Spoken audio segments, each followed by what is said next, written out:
Akala nila wala akong mararating kasi mahirap lang kami.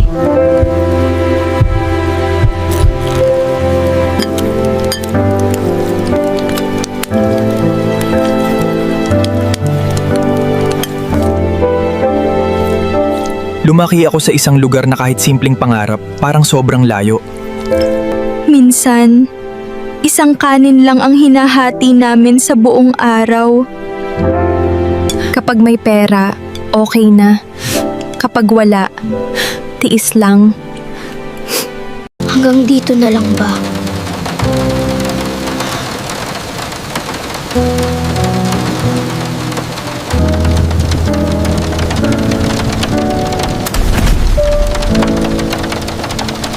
May mga gabi na tinititigan ko lang ang kisame.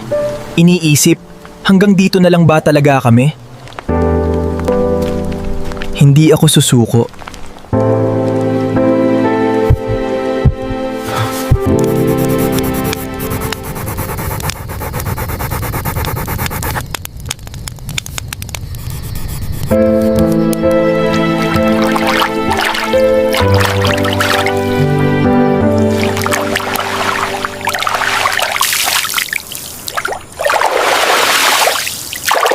Pero lagi kong naaalala si nanay, yung mga kamay niyang basag sa trabaho.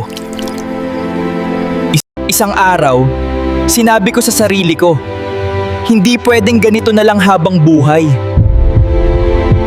Kaya nagtiis ako, nagtrabaho, nag-aral, lumaban. Hanggang sa unti-unti, nagbago ang lahat. Ngayon, hindi na kami yung dating pamilya na walang-wala. Ngayon, kaya ko nang tumulong. At bawat tagumpay ko, para to sa kanila. Akala ng iba swerte lang pero hindi nila alam ilang gabi akong umiiyak habang nag-aaral. Gusto mo ba malaman kung paano ko talaga nakuha ang unang malaking breakthrough ko?